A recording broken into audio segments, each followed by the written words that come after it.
Welcome to the Pacesetter Pod, where we explore and reveal the perspectives, insights, and approaches to deliver great results and growth in your agribusiness through better execution. Here's your host, the Integration Pacesetter, Joe Mosier. Welcome, Pacesetters of Agribusiness, to another episode of the Pacesetter Pod, where we amplify voices from across the agricultural industry, aggregate those perspectives, and seek to elevate our collective thinking around strategy execution. I'm your host, Joe Mosier. I've been hosting the show for over 3 years now, and as I'm sure I've mentioned before, one of the most enjoyable aspects of the work is meeting others in the industry with a story to tell and a perspective to share, all rooted in the idea, as we say at the top of every episode, all rooted in the idea of helping others in agribusiness deliver better results through strategy execution. A knock-on effect, of course, of meeting interesting people is that they tend to introduce you to other interesting people. It's actually one of the engines behind the show is that when we have guests on and we produce these conversations, we say, who else do we need to be talking to? And this is how I came to sit down with today's guest, someone I probably would not have crossed paths with otherwise, Kevin Griffith of AmpliFi. Now, AmpliFi, if you don't know, is a data-driven and battle-tested group of financial and strategic partners to the agribusiness and consumer goods industries. And they provide a spectrum of services, really, but they're broadly bundled under a finance as a service model. And what they try to do is help ambitious agribusiness owners and executives, really build robust views on the future, try to develop those winning strategies and make smart capital allocation, all built around their expertise and their ability to see through the financial veil to deliver better business success. And beyond a shared interest in the success of companies like the one that you are leading as a listener, Kevin also helps offer a perspective and strategic alternative that may be a fit for some of our listener organizations. Now, what do I mean by that? Well, agribusiness is getting nothing but more complex. And as your organization grows, that complexity is amplified. And so a pain that I hear often from our client organizations is that the breadth and the depth of the talent pipeline across many functions, but particularly within finance, can become a really vexing challenge for a variety of reasons. I'm not going to repeat them here today because we'll talk about them in the conversation. But as you'll hear in our discussion, robust finance operations from a process, technology, data, and talent standpoint, they can really move the needle on your growth trajectory. But that potential is somewhat muted or constrained because there's some very challenging constraints on the actual availability of finance leaders to meet the needs today, and certainly more so tomorrow. And that's some of the things we'll talk about. Why does that exist, and what does that mean, and what's the unlock if you can find a way through it? So if the growth of your agribusiness has exposed some weaknesses in your ability to look to the future, to make informed and credible projections, make robust forecasts, arrive at decisions with conviction from any standpoint in the organization, but particularly within finance, I think this is going to be a great episode for you. Now, you might be able to hear I'm recovering from a cold, so I apologize if there's any audio quality impacts from that, but thanks for bearing with us. A quick reminder to like and subscribe to the show wherever you get your podcasts so you never miss an episode. And if you're so inclined, please consider leaving us a review at the end of the program. Let us know how we're doing. It's the best way you can support the show, and it doesn't cost you a thing. So thanks as always for joining. And with that, here's my conversation with Kevin Griffith of AmpliFi. Kevin, within agribusiness, we're constantly in this evolution of the organizations growing, sometimes through consolidation, sometimes through organic growth. Oftentimes growing consistent with consolidation at the farm gate and getting bigger and more complex as the organizations scale. And one of the things that we've observed becomes a point of tension in the organization in terms of its maturity is really around the finance capabilities of the company. And that's not an organization or industry-wide indictment by any means. There's strong performers and less so. But that is an area of need and opportunity. And given your background and the work you do supporting many businesses, including agribusiness, from your perspective, what does it mean to have a let's say a professionalized finance capability, fully operational within the organization? Yeah, that's a good question. So I think kind of where it starts is, in most agribusinesses, they're price takers on both ends. And this is where being able to look forward is so important, because you're price taking on your input side and you're price taking on what you can sell it at. And there's certainly different, degrees of truth to that statement. But a good finance function is able to help you look forward so you can control your economics.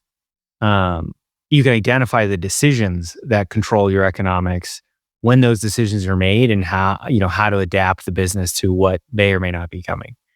And so, like, what a good function is, it generally relies heavily on data and modern technology. And so, that doesn't just mean accounting systems. It also means, you know, wherever you can find the data in terms of, is it market data, pricing data?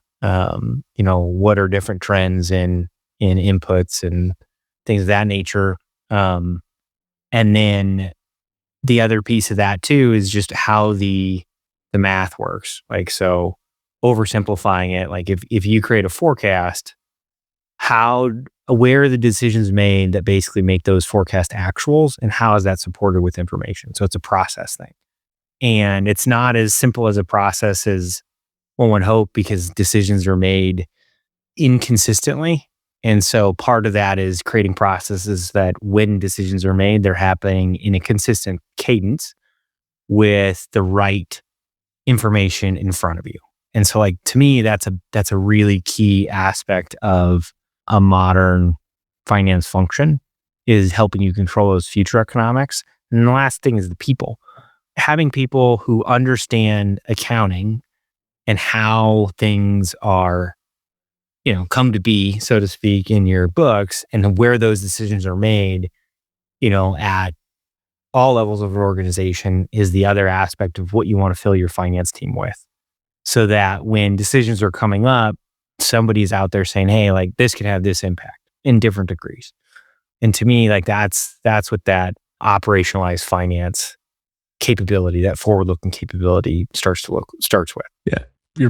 We've heard this adage before, and I think I probably used it in the podcast at some point, where, and this is not to be speaking to the detriment of one function over the other, but traditional accounting and controllership is sort of like looking out of the rear view, right? It's recording what has happened, discerning from what has happened, whether that was good or bad, and what adjustments need to be made. But it's largely what has already transpired. Whereas finance, or maybe FP&A, financial planning and analysis, is looking out of the windshield, looking forward. So you talked about needing people from the accounting function that understand the transactions in the business, that are providing certain data, which then rolls up into certain results and the data that's available. But is the finance forward-looking, sort of forecasting, market-focused mindset, is that a wholly different type of profile of talent on this people component of what you're talking about? Or does accounting naturally mature into sort of forward, future-oriented finance type capability? The function doesn't, the people might. And it just depends on that individual's disposition. Meaning, if you've got a really strong accountant who is interested in business and how to make money, that's generally the foundation that you're looking for, because then they're going to start to link decisions back to how to make money. Whereas, in this, to your point, this isn't disparaging of accountants. Like, you need really good accounting to even have an FP&A function. If you don't have good accounting, you can't do financial planning. Like, you have to have the granularity, the attention to detail, the making sure the information systems, because usually your accounting team is responsible for the information systems. That is, like, to me, a top-notch accounting function. That's their main responsibility, is making sure the accounting systems function quickly to support the business. Also, not and anything that touches the accounting system. So inventory management, anything and everything related to information that feeds the financials, the accounting team should be really strong, understanding what's going into them, making sure it's right, controlling that environment. But then, it takes a different perspective to start thinking forward of, like, well, how do you make money? And that's why Like you can find accountants who do that, but it's not necessarily a skill set that all accountants have. Like they like the minutia, they like making sure everything tick and ties. They don't necessarily want the pressure of like, well, here's what could happen. And thinking through all those eventualities, like that's not really accounting. Accounting tries to be as black and white as it can, and making decisions in your business isn't. And finding a finance person who can go with the flow on that can be challenging. And I think that's an important, I'm glad you brought it up sort of in that context, because you need both, as you said, but it is somewhat of a different risk appetite and different sort of angle of attack intellectually on the business. From a pure accounting perspective, you want to get crystal clear on what has happened. You're creating the visibility towards the certainty of what has occurred. And that is the objective, right? We want to have auditable, verifiable, credible books and transaction data. The moment you start looking out the windshield and looking further downfield, you're adopting a certain level of uncertainty because the future is unknowable, right? And you're working to get to narrow the range of possible outcomes with the decisions you're going to take and the opportunities that are available, but there's still going to be some degree of unknowability and frankly, the opportunity to be wrong. And we have very low tolerance for being wrong when it comes to month-end close. That's right. And it's probabilistic thinking on a finance side. Like you're thinking in probabilities and you're thinking in what are the things I can't get wrong on my assumptions. And so like an accountant will chase that last nickel to make the books balance. They'll chase it. I mean, until like they find it. And to them, that's a thing. That is something that concerns them. Finance people, they're like, okay, it's a nickel. Or like, you know what, this thing over here isn't one of the main levers to drive the economics. And so that's the other thing that a good operational finance function should help you ascertain is like, what are the key drivers of the business? Because it's probably not as many as you think. Like if you think about it just simplistically, if your input costs are 20% off and you're able to sell you're able to sell it for 20% higher, like inherently you could screw a lot of things up and still make a lot of money. And so it's understanding that and how those movements are happening. And of course that never happens, right? It always, very rarely at least happens that way. But that's the kind of like clarity that the finance team should give you so that you're only thinking predominantly about those main things as you're managing the economics. And then hopefully like the little stuff gets caught up in process and just understanding, costing and things like that. Yeah. So I'm guessing that a number of our listeners have been through this journey where their finance requirements and thus then their capabilities have scaled and matured commensurate with the business. And there's probably some that are thinking, oh man, this is obviously an issue in our organization. And there might be also a subset of people saying, what are these two guys talking about? Like, I understand the words they're saying, but let's maybe give them an example. So when we think about this context, Kevin, of, you've got the technology available to produce the data that you need. You've got clarity around, okay, what reports information are we using to make decisions and where are those decisions made, right? When does a forecast become a decision? Then you've got the people that can actually run the machine, if you will. So all that's in place. Let's give them an example of what this might look like. And, a couple of things that come to mind that are prevalent within our client base is always working capital management is one. Another is pricing. Another is always, forward procurement of inputs. And I'll let you take whatever example you want. Those are just a couple of ones I know are obviously relevant to our listeners, but kind of walk us through maybe one example where you say, okay, look, this is where maybe you would be flying blind without a fully operationalized finance capability in place. And here's kind of what good looks like when it's running well. Right. So let's say we'll use working capital and pricing, and because working capital is a bit tougher than pricing, but pricing, start there. It's a bit more straightforward, but it is still based on an assumption of what were your inputs, what are your yields, what's the range, and what is a good price that you're willing to take. And so it's really from a pricing standpoint, especially in ag, It's not like, well, here's the price that based on all my inputs and costs in either what I've assumed or what I've realized or, what's in the bin or whatever the case is. Like that's one set of work. And then the other set of work is like, what's the sales plan? Because as you start to understand, well, so long as I get above a certain price, I'm good. And so then as the market goes up and down, you kind of like, it's kind of like fishing. Like you set the hook or you don't, depending on where you're at. And if you have more of a look forward based on what your costs were, what you're expecting it to be, et cetera, you can get a better handle on how aggressive you can be or not to be based on where market prices might be. So that's really, to me, like how pricing works, because it helps manage your position. And your position is simply like, how much inventory do I have? What's that value versus what my costs are? And how does that drive the P&L in the business?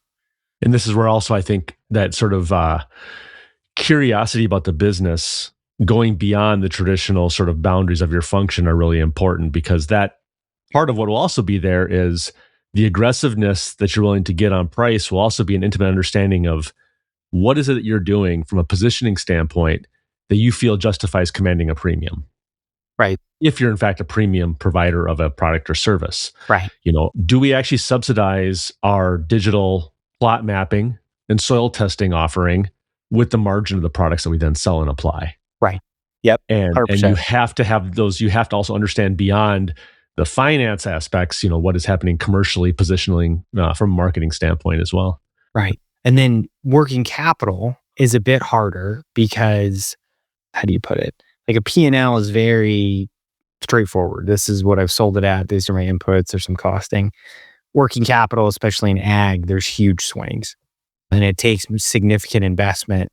And if you're growing or the price is growing or your inputs are growing, you're going to wind up shelling out a lot more cash. And so part of the working capital management, aside from just optimizing it, is actually just knowing what it is. So you can do like a 13-week cash flow forecast where it's, you're tracking money in, money out, and you can see it.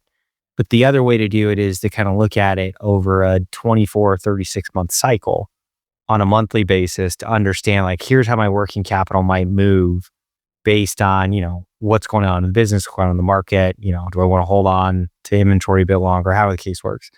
And that understanding is just valuable, but it's not necessarily, getting a team to look that far out can be challenging because there's a lot of assumption. There's a lot of things that go into it.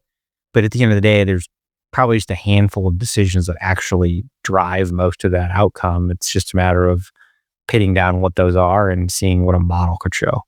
Well, I think that's really an important point. I mean, sometimes, we don't want to make these things unnecessarily complex unless when they are incredibly complex, but sometimes simply having somebody that can, a person, a team, a process, whatever it might be, that can conceptualize, here's the assumptions we make about the market, here's the drivers of working capital, here's how, when we think about the volume of products that are going to move through our system over a given period of time, modeled against those assumptions on prices, utilization, et cetera, here's what the spectrum of potential impacts are for our organization. And now, what does that mean for our ability to fund operations? What does this mean for our, the debt requirements of the organization? What does this mean, in terms of trade-offs we may need to make? And sometimes that right there unto itself can be a big needle mover for the business. Even if the finance person who puts it together says, I don't know what we should do with this, right, you're still equipping management with, look at this and let's play with this and let's make a decision from an agreed upon set of facts about what the possible scenarios are for the future. And to that point too, is it helps your lenders, because the lenders, generally their reporting is backward looking and they might get a 12-month forecast or budget. But if you start to explain to farm credit or, ag-based lenders who understand market cycles, like these are the decision points and here's the decisions I'm making, you'll probably get a bit of flexibility from them because now they understand the risk that they've got on their underwriting, and it's just an easier conversation. And it still might be challenging because, you're out of covenant or whatever the case is, but the more they understand that you understand and the more you both understand where you're going, I mean, it's just, it it grounds a conversation in reality and how to get out of it versus like, well, we'll see what happens next month, which is very stressful. And it's very stressful for everybody at that point. Well, what's funny about that is this is an entirely subjective sort of aspect of the human condition, but sometimes the answer to the question might be the same. It might be bad in either situation. But if you, my lender, ask me a question and I say, yes, we've also asked ourselves that question, here's the answer. Right. Me knowing the bad news without you asking me and then me have to go out and figure out what the bad news is, right, creates a fundamentally different level of credibility and sort of trust in that partnership, which is what folks will need during those times of stress and whether it's commercially or operationally otherwise. Outside of that coveted sort of gold star relationship with your lender, what are some of the other sort of most tactile felt benefits that an agribusiness, let's say a small farmer-owned co-op, an independent seed retailer, independent grain handler, something like that, what else would they feel in terms of their performance and their results when they have this in place? There's a couple things, but building off the lender conversation, when the operating team understands that level where you as the owner operator, yes, you're making the decisions, but the more your team understands like, well, these are the decisions that matter and this is the information I need in order to make these decisions well and do my job well. Like, and they understand and they have buy-in to what the plan is, that could be game changing, right? And that goes into incentive structures and all kinds of things, that are related, but that's a big needle mover for sure. And then the other thing too, back to the probabilistic thinking, like businesses dealing with uncertainty, like that is what it is. Having, as an owner operator, confidence of the decisions you're making now and what the outcome should be if you were right and what the outcomes could be if you're wrong. But having that information makes your decision making a bit more conviction. Like you got more conviction, and having conviction in something and sticking with it, like that's a big deal. That's a really big deal, because that's how I've seen a lot of people do very well in business, is when they make something with conviction. When someone has not just conviction that they're right blindly, but can point to the information that they have gathered, the way they have looked at it, the conclusions they have drawn, and then, of course, compared to, again, and here's how we operate and execute as a business. Here's how we are uniquely positioned to capture this. And this gives me the conviction that XYZ strategy, whether it's a marketing strategy, a trading strategy, origination, production, whatever it might be, when it's sort of an informed, credible conviction, it does create a bit of a center of gravity within the team.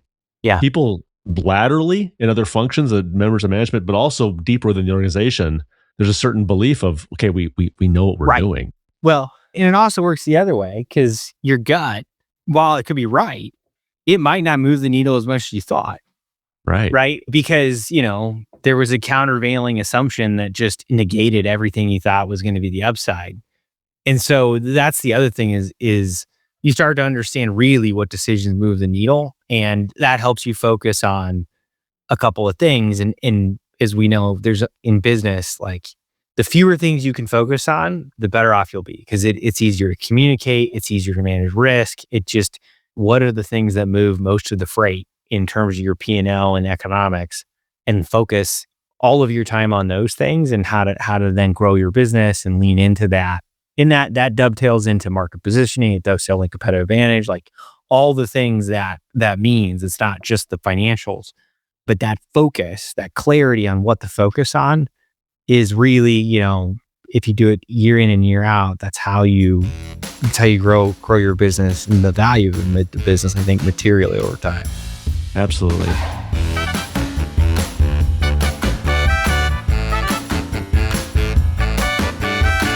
Poorly executed mergers and acquisitions destroy more value than they create. They can set your company back years. To defend your firm's position in the marketplace, you need access to the leading practices that unlock the greater potential of your people, processes, and systems. If you are undertaking a company transformation or pursuing an acquisition as a vehicle to grow, set up a call with Joe by visiting www.moshercg.com. Something a phenomenon that I've experienced personally in my corporate career, and something I know from our prior conversations, Kevin, that you've observed as well, is this trend towards centralization of certain activities among the larger companies and trading houses. I know this is true in agribusiness. I can't speak to other industries, but I'd surprised if it doesn't happen elsewhere. And I think about trends where some of the large ABCDs started pulling some of the merchandising decisions further and further away from the elevators. A lot of the origination still happened, but account settlement, things like that started to get pulled away, and a lot of different aspects of the operation would get pulled further and further from the elevator. Decisions being made further and further away from the felt brick and mortar presence to the counterparty, in this case, the grower, whether the grower is supplying you raw materials in the form of their agricultural production or consuming your products and services, inputs, crop protection, crop fertility, precision ag, seed, whatever it might be. And I know it's also happened in finance and in FP&A, which is financial planning and analysis. This is, frankly, I think, one, there's a local felt detriment where people feel like, okay, there's more and more of the operation of the business is no longer in our community. I can't necessarily walk in the door or pick up the phone and talk to the person that I know and ask them to solve my problem, give me a bid, whatever it might be. But it's also created some challenges where now maybe you've disincentivized talent in the local market to invest in certain types of skill sets. And I'm thinking in this context, finance. I guess that's a brief summary of what I've observed. But from your standpoint, have you seen this kind of centralization of finance and FP&A off-site? And if you have, why did they do it? And does this create any sort of opportunity for the more locally focused agribusiness operator? Think of a single state cooperative, or again, the independent grain handler, independent seed retailer. What's going on here? What opportunities does it create? Yeah, I think it's a good question. And to use an example, hopefully this is relevant, but like you think of, Cargill ADM, they've got the big crush plants. Those crush plants, the accounting person used to be the FP&A person. Like they used to manage the P&L of the plant with the general manager, whoever, like they were the sidekick, so to speak. And as those businesses scaled, as technology information systems got better and better, they went to what's called the shared services model, which is basically, HR, accounting. And so then you'd have one accountant that might be overseeing a number of different plants because they, it wasn't a full-time job. But then it became much more about, is the data accurate? Is the accounting right? And less so about, well, how do I make the P&L work? How do I make this business make money? And so it turned into a pure specialization. It's really it's a trend towards specialization and a trend towards the commoditization of that labor, because the better your systems are, the less capable of an accountant that you might need, meaning it's just cheaper. So you can hire younger, you can, hire bookkeepers instead of accountants. Like there's a whole host of things you can do to minimize that cost, but then that takes away the development and paths of development to, more well-rounded accounting and finance professionals. And that's, I think, similar to what you just described, is there's been the world has only gotten more complex, but the talent path to meet that complexity it's really gone the other way. It's gone towards centralization and less support down on the ground. And so the trick is like, how do you find people who understand what's going on at the ground and are willing to invest their time to learn the uniqueness about the industry or the business or that particular business to help drive that P&L. Like that's just not, 15 years ago, I think that is how an accounting department would function. Like that's how your controller or whoever was sitting in that seat would do. And the same is true on FP&A. Like the FP&A function gets centralized and they're just there to help, really make sure you don't make bad decisions. So like it's coming down from on high, like, it's got, the decisions have to be made with a certain parameter, and like call up the FP&A group to make sure it fits within that parameter versus like a strategic partner, a thought partner going like, well, here's what we could do. Here's how I can make your idea work. That level of creativity probably isn't there on a shared services type model. Is it no more complicated? If we think about the reason some of the bigs have done this, and we probably see it in some of the larger, mid-sized non-federated co-ops too. They've probably had opportunities where they pulled certain things out of the locations.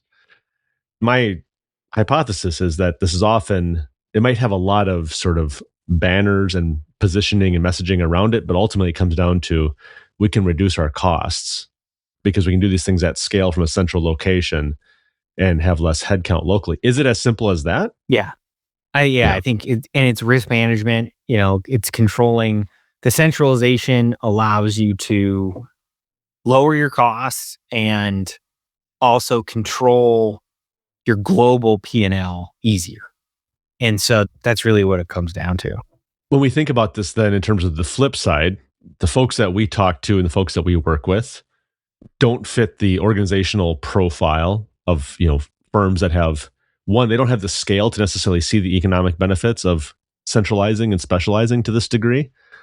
And they may also not even see the benefit of doing it culturally, et cetera, because they're very, rooted in the communities they serve and creating those jobs and having that felt presence.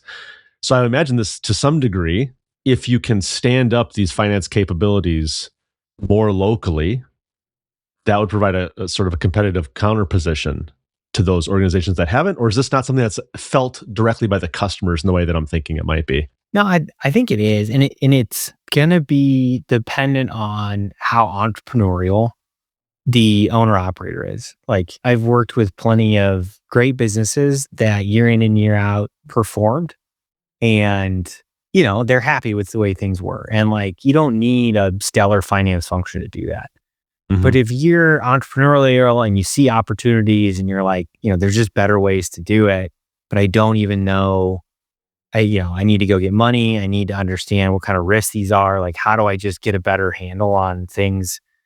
Then that's a huge advantage, because the structure and the bureaucracy of centralization, one, the needle movers have to be bigger, right, for that centralized P&L. So like, if you've got 10 assets and one of them or two of them are underperforming, but the other 8 are performing, like I'm hitting my mark, no one's really caring about those 2. Whereas like, if you just have one of one, right, you're able to continue to optimize and focus, and you're able to probably be a bit more innovative and a bit more on the ball than managing 10 different assets. Like, you're not taking a portfolio approach. And now, it was different 20 years ago when each of those individual assets had a similar type of attention from the people who were incentive on that P&L. Like, that $100,000 impact is material to them, even if it's not material to their boss's boss. That centralization is kind of taking away that materiality. And so having a good finance function on the ground that understands what you're looking at, like, you can start to optimize the business quicker and potentially have better competitive advantage, because you're competing against the bigger guys in a local market. They might not care as much about it, I guess would be the point. Well, I think this kind of loops us back to sort of one of the opening thoughts of the discussion is that whether it is the fact that agribusiness historically, again, it's going to be a broad statement, but not evenly applied, maybe has favored some traditional accounting folks via this kind of future-oriented FP&A type profile. The fact that some of the majors and their decisions have centralized roles away from the local communities, which kind of thins out the talent development pipeline, some of the things you just talked about. And some of the traditional ways in these smaller organizations where folks move up through the chain, someone's an accounting clerk or an AP clerk, they become an accounting manager, they eventually move into some kind of a controller type position. Controllers don't make optimal CFOs, in my mind, unto itself, because the CFO is a broader set of, you have a broader mandate, right? Simply the control environment. So you've kind of got this intersection of a lot of talent constraints. So for these smaller organizations that are well positioned to sort of understand the benefit of not making that $100,000 error, but you also maybe don't have that pipeline to produce the talent that you need to lead that organization through that. What are the options that are available? What have you seen work for folks when they're trying to solve this, other than simply, we're going to pay up to hire a former corporate operator and hope that they fit our culture of a 10 location co-op? We're going to go outside of our industry and hire someone from the shingle manufacturer in town, because that's a much more complex business, or it's been a larger business than we have, and we're going to bring them in and hope that they can learn ag. There's a lot of different ways to do this, but sometimes ends up being we either accept the best of what we've created within our own ecosystem, or we jump entirely out of the industry to grab somebody else. What have you seen that works? What doesn't work? Just your thoughts there on talent acquisition for this type of staffing up these kinds of capabilities. Yeah, it's a really good question. The trickiness with it is it always comes down to the individual hire. And so there's two things in the sense that if you go hire, in to your point, from a CFO vantage point, you want someone who's focused on value creation, right? That's kind of what that CFO function ultimately is. Yeah, there's the admin stuff with the HR and IT and the accounting, sure, but you want them to be focused on that value creation. Hiring for that is very hard, because how do you get into someone's mind to see like, well, yeah, I'm looking long-term, I'm thinking about value creation, I'm thinking about market positioning, and, I'm thinking as the owner might in terms of, how do we create value? And the answers out there aren't great, because you could go to a different industry, but you're going to run into the same problem. Like, how do you find someone that orients themselves around value creation? You could go to CPA firms, like you think of where the other areas you might get accounting and finance talent, but again, they're not really geared towards that. Doesn't mean you can't find someone who is or will be, but if you do, you're probably not getting somebody who's experienced, because the experience per people who have that, like they cost a lot. And so you're having to have someone grow with your organization around that value creation. But then, that could be a flight risk, because depending how small you are. And so that becomes an issue as well. And then you got to retrain. And, you're generally not great at training this function. It's really somebody who's going to be a self-starter. And so it is, and this is true not just for agribusiness, but for all businesses. It is just a really hard thing to hire for, because the training, like, there's just no pipelines. And so then you have to turn to third parties, and there's a few different business models there. Like, you could go hire fractional CFOs. They tend to have accounting background, but it's a similar kind of risk where those firms, they're charging you for time. So it's money for time. And they're really just charging you for the experience. They don't have any infrastructure that comes with them. And so, like, yeah, you could go hire, a gray-haired CFO who has 20 years in the business, and they might be helpful at thinking through value creation, but they're not going to actually help you execute against it, because that's not where they're at in their career. And so there's that level that becomes a gap of like, well, there's someone who can tell you what to do, but then how do you actually find someone to help do those things? And so that's another kind of gap in the models out there. And this is kind of what informs AmpliFi in how we go about, creating value and helping owner operators get to that point. Is there just was a clear gap. And it takes a significant amount of investment to help operationalize finance. That's why it's not a consultant, right? Like, a consultant comes in and tells you what you should do. We're trying to figure out, like, to actually help you do the thing that you want to go do. That's sort of an unintended but perfect transition into talking about AmpliFi, which we want to do today. So that was as I kind of gave you the word salad of a question there at the start about the talent sort of constraints, both at pipeline development, where to find them. The fractional CFO is very much not necessarily in vogue, but it's a sort of headline option that we see. We've worked with some fractional CFOs and some of our clients before, and some of them have been great, and sometimes totally. There's the fit, Yeah. maybe the timing, the scoping of the arrangement, something was off, and it's sort of everyone parted ways feeling less than satisfied. But so what you guys are saying, you're not a fractional CFO. It's more of a Well, I guess I'll let you talk about it. So AmpliFi, who are you guys and what do you do? How do you kind of help not just agribusiness, but in this context, agribusinesses kind of fix this problem? Right. Yeah. None of what I was saying is meant to like disparage the groups out there. It's just hard. That's really kind of the point. Like fractional CFOs could be great. They're just hard to find the right time, right person, right price, all those things. The AmpliFi we call it ourselves financial operations. So all the things we were just talking about, we're not coming in and building that capability within your business, within the owner operator business or the agribusiness. We are offering the outcomes from that. So similar to, like if you outsourced your accounting department, you would get, a bookkeeper, a staff accountant, and a controller. And every month you would get accurate financial statements closed, right? Similarly, that's kind of how we function is we're signing up to be for deliverables.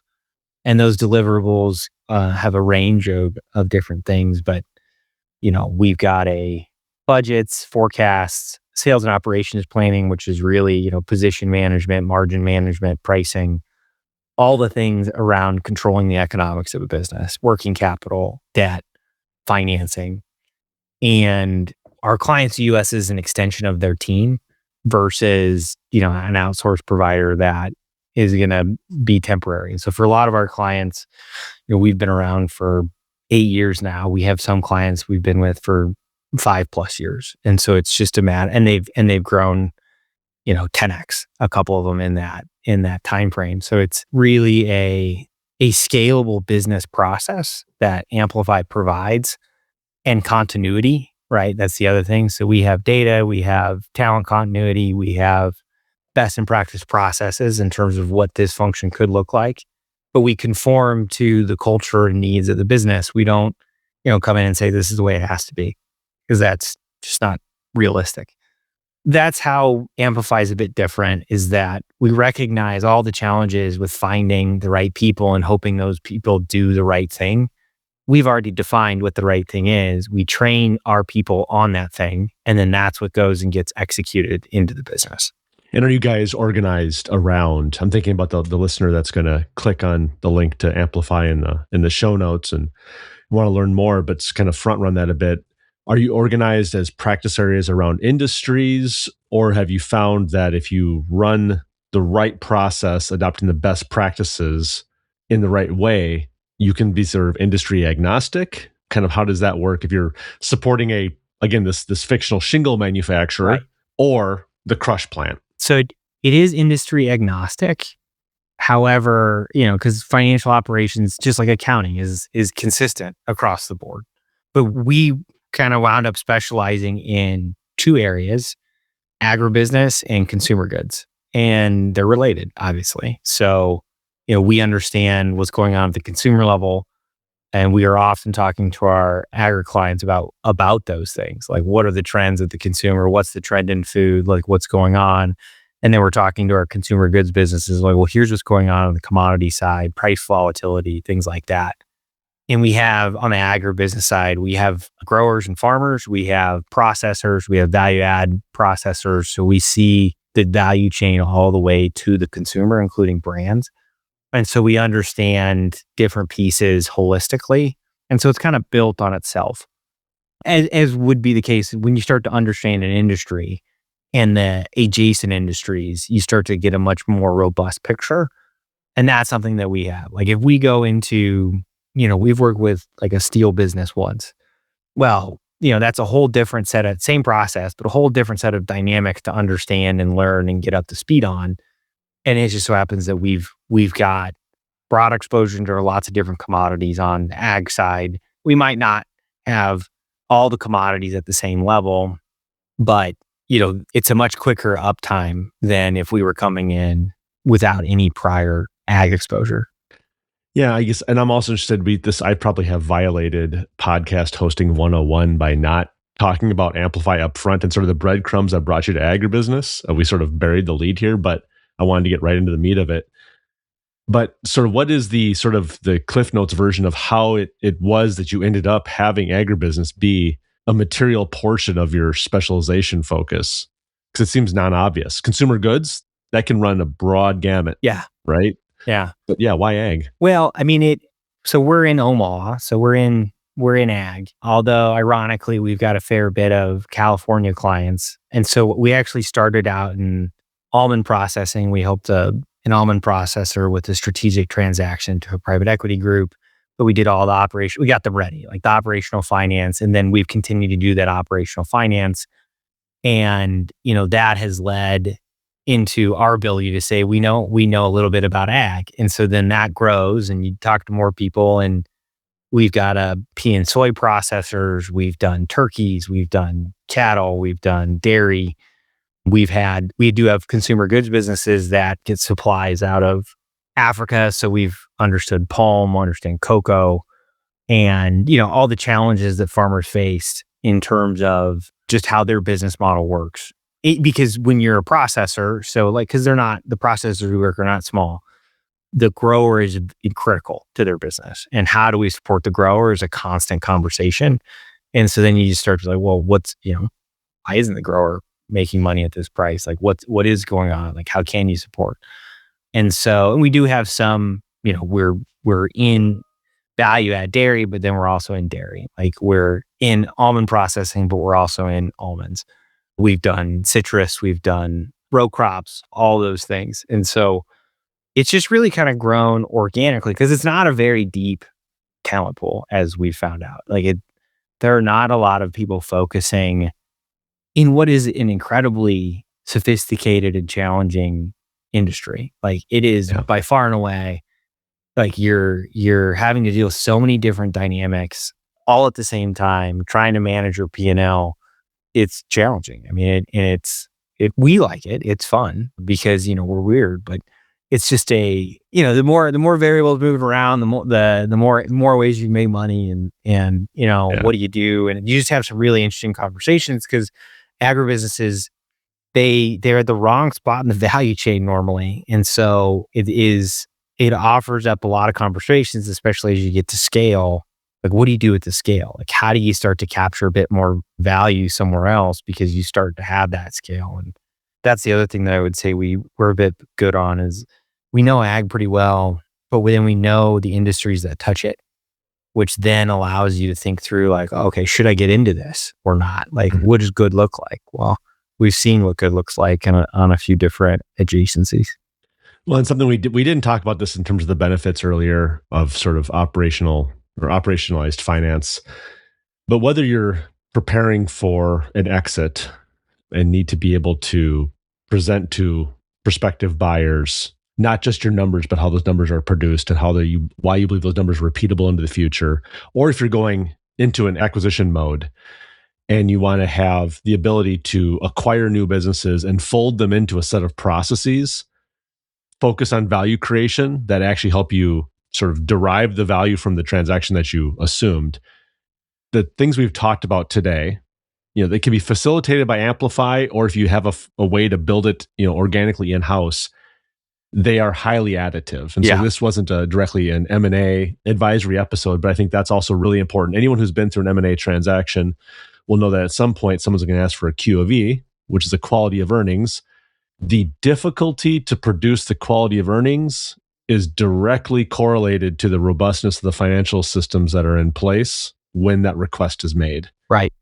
If you have strong systems and processes in place, you have audited financials, someone wants to conduct a Q&E, it's not going to be easy per se. It's still a lot of work. Right. But the work is more in the analysis, not in the collection and aggregation of data. Right.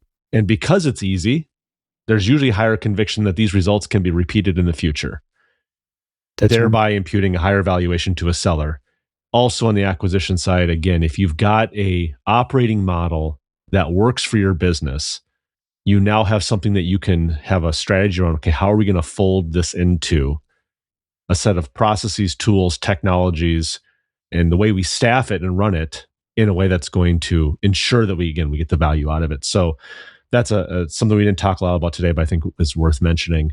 Well, just on the buy side in particular, where a good operational finance, as detailed as they get, as you know, there's revenue synergies and there's cost synergies. The cost synergies should not be a mystery heading into a deal, and having a good finance function pick that apart makes your value accretion and the price you pay for an asset or a business a much less, like you can have a lot more conviction, and that could help you win a bid. Like it could help you do a lot of things.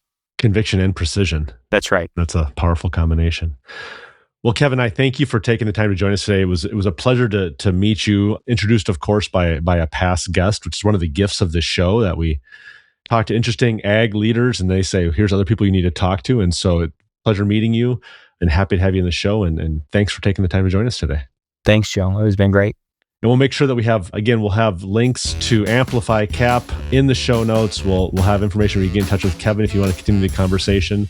And so to you, our listeners, I appreciate you being part of the Pacesetter Pod community and taking the time, as always, to listen in, to consider different ways of looking at your business and your processes, and to then ultimately action ways to improve strategy execution, which is what the show is all about. It's all about trying to support growing your agribusiness, delivering better results through better execution. Thanks for joining. I look forward to having you next time right here on the Pacesetter Pod. This is thepodcastfactory.com.